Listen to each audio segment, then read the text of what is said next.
Soo-yeon is recording a message for her fiancé, Seong-jin. Later, Seong-jin watches the video and learns that she claims to be on her way to Berlin. She says she is not good enough for him, so she decides to leave, hoping he can be happy without her. The message completely shatters him. Seong-jin, an orchestra conductor, has already gone 12 days without any news from Soo-yeon, his fiancée and a talented cellist. Desperate for answers, he visits Yirin, Soo-yeon's mother and the orchestra's director. Yirin refuses to believe her daughter would go to Berlin. Seong-jin points out that Soo-yeon did not take her cello or even her clothes.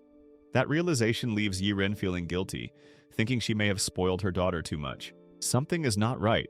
This is Hidden Face. Back at the office, Seong-jin meets a young cellist named Mi-ju. She is Soo-yeon's junior, trained under the same teacher, Park Young-sung. When Mi-ju was still studying, Soo-yeon was already working as an assistant there.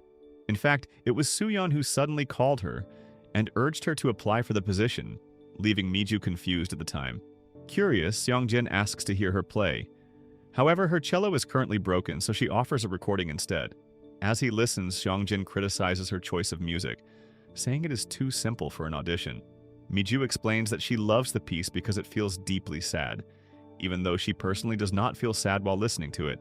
She remains calm and unbothered, even telling him that it is fine if she is not selected. She casually suggests he can throw away her documents and USB if they are not needed, then politely leaves. Seong-jin is left standing there, struck by her quiet confidence. He keeps watching as she walks away and gets into her car. Later that night, he finds himself replaying her music over and over. He even scrolls through her social media, unable to get her out of his mind. Eventually, he goes to her house to apologize for dismissing her music earlier. Mi-ju accepts his apology with ease. Not long after, Seong-jin decides to bring her into his orchestra. The next afternoon after practice ends, Mi-ju runs into trouble when her car breaks down. Seong-jin approaches her, and she asks if he can give her a ride. On the way, he casually invites her to dinner, and she happily agrees. At the restaurant, they spend time talking and drinking, and Seong-jin mentions that his mother also owns a restaurant. As the night goes on, a heavy rain suddenly starts pouring outside. Neither of them brought an umbrella, and leaving becomes difficult. Mi-ju still wants to continue drinking, but the rain only gets worse. So Seong-jin suggests they continue at his place instead. They eventually arrive at his home and keep drinking there. After a long conversation while the rain pours outside, the atmosphere begins to shift. Seong-jin reaches for Mi-ju's hand, and their emotions quickly take over. What starts as hesitation turns into something more intense as they give in to their feelings, even though both of them know it is not right. In the end, they spend the night together.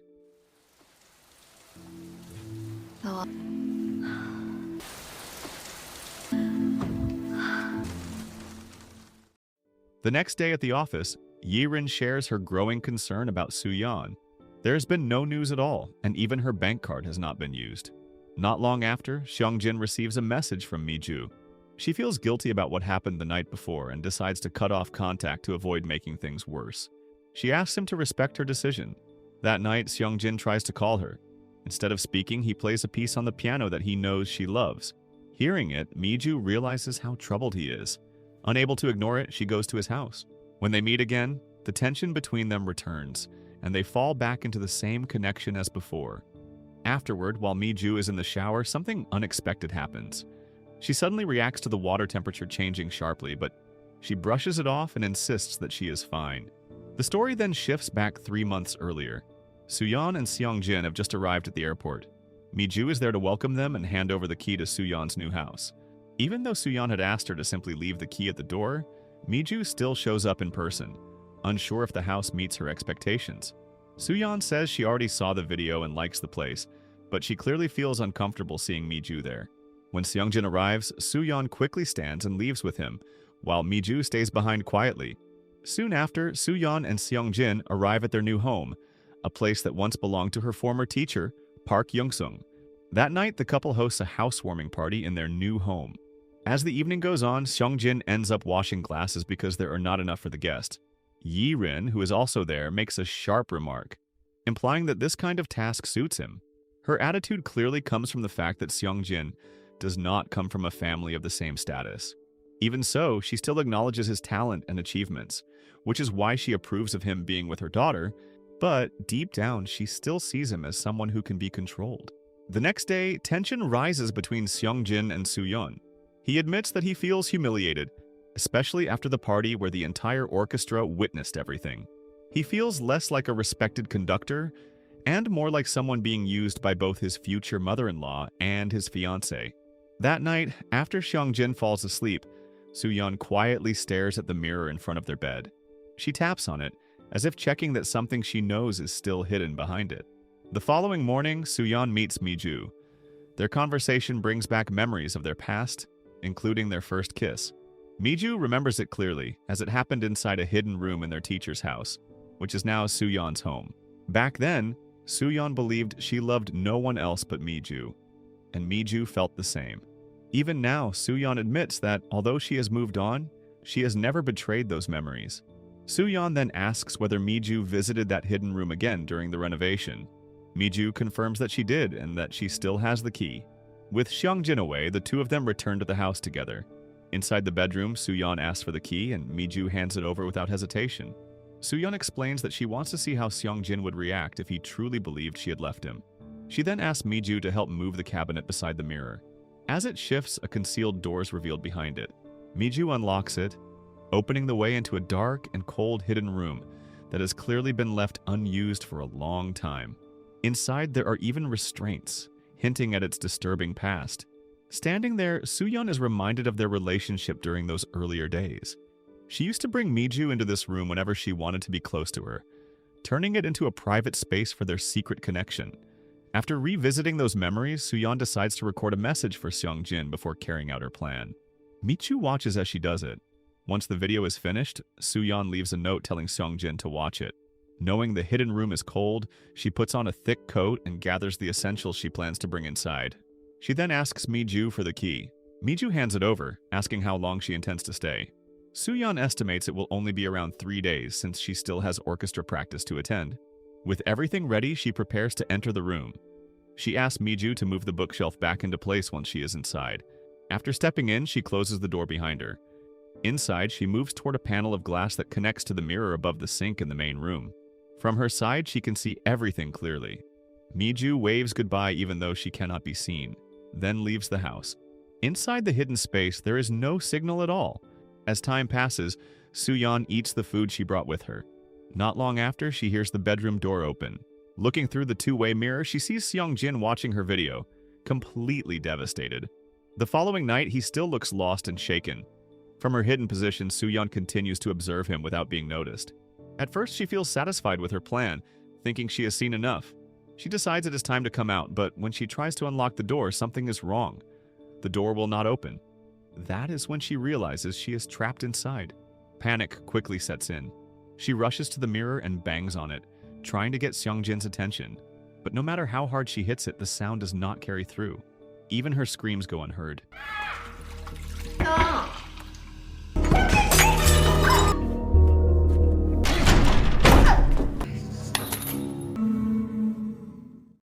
Desperate, she tries everything she can think of, but nothing works. She eats the remaining food she brought, including boiled eggs, while searching for any possible way out.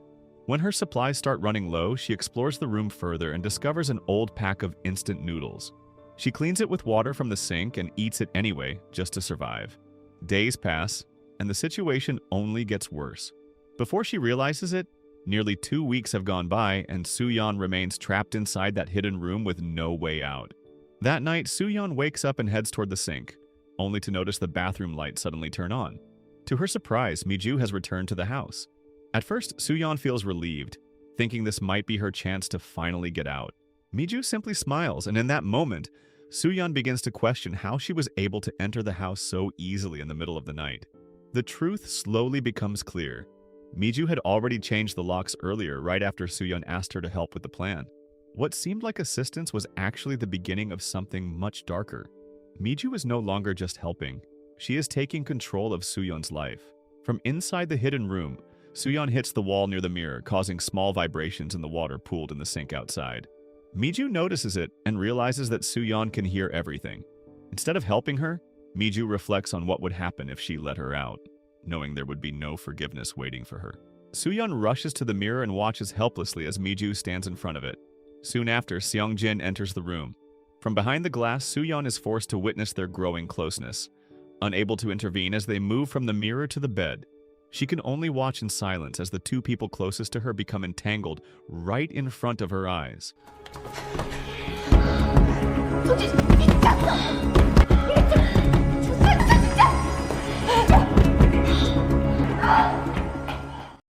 The story then shifts back 7 months earlier when Mi-ju was still renovating the house. After finishing the work, she brings the owner, their former teacher Park Young-sung, to see the results. Mi-ju expresses her gratitude for everything she has learned from her, while Young-sung is pleased that Soo-yeon chose to buy the house. It turns out Young-sung already knows about the hidden room and about the relationship between Soo-yeon and Mi-ju. She reveals that the house, including that secret space, was built by her father during the Japanese occupation. He was a medical officer forced into doing terrible things. Overwhelmed by guilt, he would lock himself inside that room and sometimes even restrain Young-sung's mother there. Hearing this, Mi-ju recalls a moment from her own past with Soo-yeon. There was a time when Soo-yeon locked her inside that same room. Instead of panicking, Mi-ju threw away the key and challenged Soo-yeon to come back and free her, trusting that she always would. That moment only deepened their bond, and the room became a place tied to their relationship. After finishing the renovation video, Mi-ju sends it to Soo-yeon. Soon after, Soo-yeon calls and reveals that when she returns to Seoul, she will not be alone. She will come with a man she plans to marry. The news quietly shatters Mi-ju, even though she does not show it. Soo-yeon chooses to end their relationship, asking to part on good terms, while Mi-ju is left to deal with the pain on her own. Back in the present, Soo-yeon can only watch as Mi-ju carries out her revenge. There is nothing she can do from inside the hidden room. Later that night, as Soo-yeon drifts in and out of sleep, the light turns on again. Mi-ju stands in front of the mirror preparing to shower. By now, Mi-ju has made her decision clear. Letting Soo-yeon out would only destroy her own life, so she refuses to do it. She has chosen to move forward, to take the life that Soo-yeon once had, and she has no intention of turning back. Hearing this, Soo-yeon panics. She starts hitting everything around her, trying anything to break free. In desperation, she begins tampering with the mechanisms inside the room. Her actions end up affecting the water system outside, causing the temperature to spike suddenly, something that Mi-ju feels immediately. The next day, Seong-jin calls a repair service to fix the shower that suddenly started overheating. After inspecting it, the technician suggests a full renovation, explaining that the main water pipes likely need to be replaced.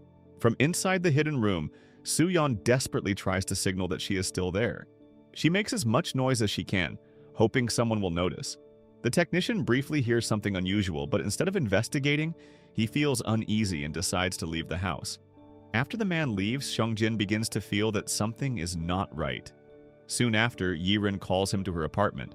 She is growing increasingly worried, thinking that something serious may have happened to Soo-yeon. She has already contacted the police and they plan to visit Seong-jin's house the next day to investigate. When the police arrive, they carefully search the area around the house, looking for any clues. Seong-jin feels offended, as if they suspect something much worse.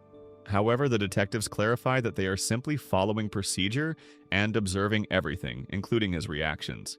Meanwhile, inside the hidden room, Soo-yeon survives on the last of her food. Outside, Mi-ju and Seong-jin grow closer. As time passes, Soo-yeon's condition continues to weaken. That night, Mi-ju invites Seong-jin to her home. As she enters, she unlocks the door using a passcode, 1117. Later, while they sit together, Seong-jin realizes that the code matches Soo-yeon's birthday, November 17th. Mi-ju casually explains that it was set by the previous owner, brushing off any suspicion. The next day, Yi-rin visits Seong-jin at his office and shows him part of Soo-yeon's farewell video again. This time, something catches his attention. In the reflection of the bedroom mirror, there's a figure sitting on the bed. Seong-jin tries to recall the details, and then it clicks. The bracelet worn by that figure looks exactly like the one Mi-ju always wears. Without wasting time, he calls Mi-ju and heads straight to her house, pretending that he simply misses her. When he arrives, he enters using the same passcode. Mi-ju greets him warmly, unaware of what he has begun to suspect. While she is in the kitchen, Seong-jin quietly picks up her phone and tries to unlock it using Soo-yeon's birthday. It works. Inside, he finds a photo set as her wallpaper, showing Mi-ju kissing Soo-yeon. The truth begins to unfold in front of him. When Mi-ju returns, Seong-jin confronts her. He connects the details, from the reflection in the video to the bracelet she wears. Mi-ju does not deny it. She admits that she was there that day, that she helped renovate the house, and that Soo-yeon asked for her help to disappear. According to Mi-ju, Soo-yeon wanted her to step in and take her place. And in the end, she simply followed what Soo-yeon had asked of her. When Seong-jin returns home, he washes his hands, but suddenly the water stops running. What he does not realize at first is that this is Soo-yeon trying to get his attention from inside the hidden room. He turns the water back on, then off again, noticing the strange behavior. As his suspicion grows, he waits, almost as if asking for a response. The water turns on once more. At that moment, Soo-yeon is desperately trying to communicate. She shouts, hoping he will understand that there is a hidden space, and that she has been watching him through the mirror all along. Slowly, Seong-jin begins to piece it together. He approaches the mirror, taps on it, and listens closely. Faint sounds reach him, just enough to confirm the truth. Soo-yeon is behind that wall. He considers breaking the mirror, but then hesitates. He realizes that Soo-yeon has seen everything, including what happened between him and Mi-ju.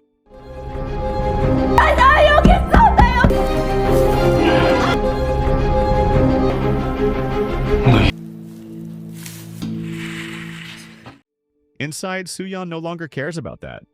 All she wants is to get out. She also understands that Mi-ju returned to the house because she knows exactly where she is. Seong-jin now feels trapped in a complicated situation between two women who share a deep and painful connection. Inside the hidden room, Soo-yeon breaks down, hoping he will save her. Instead, Seong-jin goes to confront Mi-ju. She finally reveals her side of the story.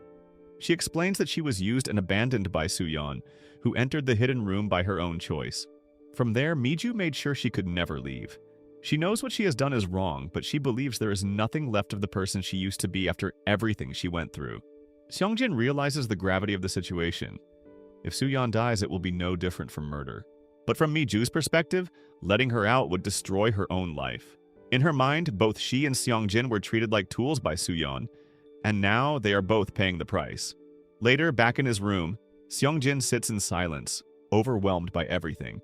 He starts to think about what will happen if Soo-yeon survives. He fears she will never forgive him, and that his career will collapse. From inside the hidden room, Soo-yeon begins to see another truth. She realizes that Seong-jin may have stayed with her not out of love, but for the sake of his future.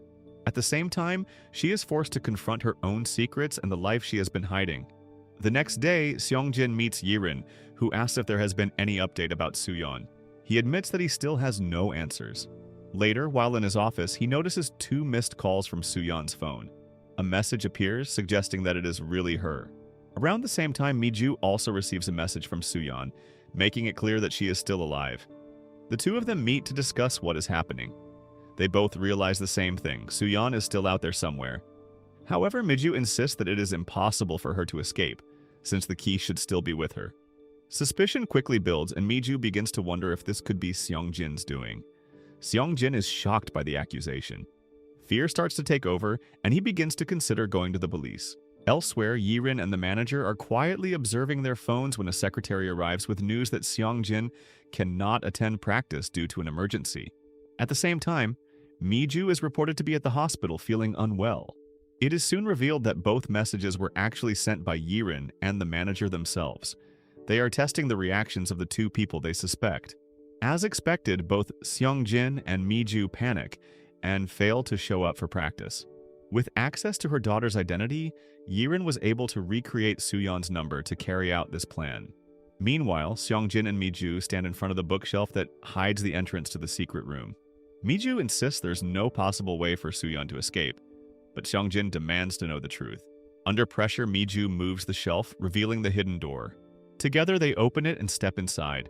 They search the dark space until they finally find Soo-yeon, lying unconscious beside the two-way mirror. Both of them rush over, trying to wake her. Slowly, she regains consciousness. Mi-ju urges Seong-jin to leave the room, but instead he pushes her aside and focuses only on Soo-yeon. He quickly helps Soo-yeon out of the hidden space. 수연아 그만해. 수연아 그만해. 나봐. 맞죠? Once outside, he tells her to rest and eat, while he considers going to the police. But Soo-yeon stops him, showing no interest in involving the authorities. She simply asks for food and prepares to take a shower, as if trying to return to normal. While in the bathroom, Soo-yeon turns her attention back toward Mi-ju, who is now the one left inside the hidden room. The situation has completely reversed. After finishing, Soo-yeon goes to meet her former teacher, Young-sung, to settle the remaining payment for the house. During their time together, she talks about her plan to marry Seong-jin. Even though their relationship has become complicated, she feels she cannot let him go. At one point, she brings Young-sung to the riverside and reflects on the past, questioning whether she was ever seen as someone who used others and then discarded them. Young-sung gives no clear answer, leaving the question hanging. The next morning, Seong-jin wakes up to his alarm and prepares for the day, planning to go out for golf. Soo-yeon, now back in bed, mentions that her mother wants to meet them soon. Seong-jin reassures her and leaves the house. Once he is gone, Soo-yeon quietly removes the trace of his affection and remains alone. Later, she gets up, takes food from the kitchen, and opens the hidden room once again. Inside, Mi-ju is now the one restrained, chained as part of a punishment she agreed to. Soo-yeon prepares everything Mi-ju needs to survive in that confined space. Despite everything that has happened, there is still a strange connection between them. Soo-yeon continues to show a twisted form of care, while Mi-ju remains bound to both her punishment and her lingering feelings. And with that, the story reaches its unsettling conclusion. So, the moral of the story is never play hide-and-seek in your own house, while your ex still has the spare key and your fiancé has commitment issues.